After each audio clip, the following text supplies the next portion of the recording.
Hi అండి, welcome to Annapurni talks. ఇవాల్టి వీడియోలో రంజాన్ స్పెషల్ మటన్ హలీం అయితే చేస్తున్నానండి. ఫుల్ వీడియో చూసేయండి, తప్పకుండా మీరు అందరూ ట్రై చేయండి. బయట అయితే తినే పరిస్థితులు అస్సలు లేవు, హైజెనిక్గా ఉండట్లేదు. అలానే ఇప్పుడు అంతా ఏదేదో జరుగుతుంది కాబట్టి మనమే ఇంట్లో మన చేతులతో మనమే చాలా టేస్టీగా హైజెనిక్గా చేసుకొని మనతో పాటు మన ఇంటిలో అందరూ కూడా తినే విధంగా ఫుల్ వీడియో చూసేయండి మీరు. ఇప్పుడైతే ఒక బౌల్ తీసుకొని దీంట్లో ఒక స్పూన్ ఎర్రపప్పు, ఒక స్పూన్ పెసరపప్పు, ఒక స్పూన్ కందిపప్పు, ఒక స్పూను పచ్చెనపప్పు, ఒక స్పూను మినప్పప్పు, ఒక స్పూన్ ఓట్స్, ఒక 4 స్పూన్లు ఉప్మా రవ్వ గోధుమ రవ్వ, ఒక స్పూన్ బార్లీ, అలానే జీడిపప్పు బాదం పప్పు కొద్దిగా తీసుకున్నాను. ఇవన్నీ కూడా తీసుకొని మంచిగా ఒక 2 సార్లు క్లీన్ చేసుకొని కడిగేసుకున్న తర్వాత దీంట్లో వాటర్ పోసి నానబెట్టుకొని పక్కన పెట్టుకోవాలి. ఇవి నానిన తర్వాత మనం ప్రాసెస్ అనేది స్టార్ట్ చేద్దాం. కొంతమంది నైట్ నానబెట్టుకుంటారు, కొంతమంది మార్నింగ్ నానబెట్టుకుంటారు మధ్యాహ్నం చేయడానికి. సో నేనైతే మార్నింగే నానబెట్టేసాను. ఇవైతే నానిపోయినాయి. ఇప్పుడు ప్రాసెస్ అంతా కూడా స్టార్ట్ చేద్దాం. ఇప్పుడు స్టవ్ ఆన్ చేసి కుక్కర్ పెట్టుకొని నెయ్యి వేసుకుని ఇట్లా గరం మసాలా వేసుకున్నాను. చూడండి, ఈ గరం మసాలా అన్నీ కూడా తీసుకొని మంచిగా నెయ్యిలో వేసుకొని ఫ్రై చేసుకోవాలి.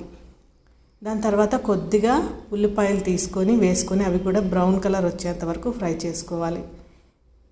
ఇలా ఫ్రై చేసుకున్న తర్వాత మటన్ తీసుకొని వేసుకొని అలానే 2 స్పూన్ల అల్లం వెల్లుల్లిపాయ పేస్ట్ కూడా వేసుకొని బాగా నెయ్యిలో ఫ్రై చేసుకోవాలి. ఎంత ఫ్రై చేసుకుంటే అంత టేస్ట్ అనేది బాగుంటుంది. ఇలా ఫ్రై చేసుకున్న తర్వాత దీంట్లో పచ్చిమిరపకాయలు, పుదీనా, కొత్తిమీర, పసుపు, కారం, సాల్టు, మీరు కారం ఎంత తింటారో అంతా యాడ్ చేసుకోండి. టేస్ట్కి సరిపడా సాల్ట్ యాడ్ చేసుకున్న తర్వాత ఈ మసాలా కారం అంతా పట్టే విధంగా ఒక 5 నిమిషాలు ఇలా ఫ్రై చేసుకున్న తర్వాత దీంట్లో మనం ముందుగానే నానబెట్టుకున్న పప్పులన్నీ వేసేసుకోవాలి.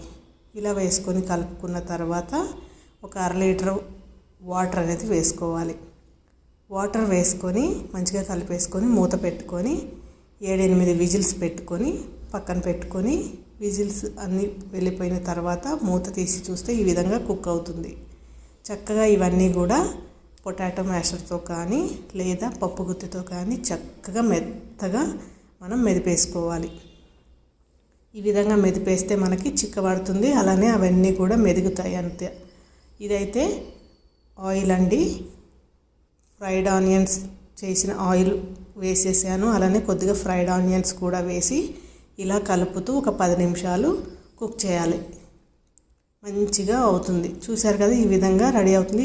వేడిగా ఉంది కాబట్టి కొద్దిగా లూజ్గా ఉంది. చల్లారిన తర్వాత కరెక్ట్గా థిక్నెస్ అనేది మంచిగా వస్తుంది. ఈ విధంగా చేసుకొని తినండి, చాలా టేస్టీగా ఉంటుంది.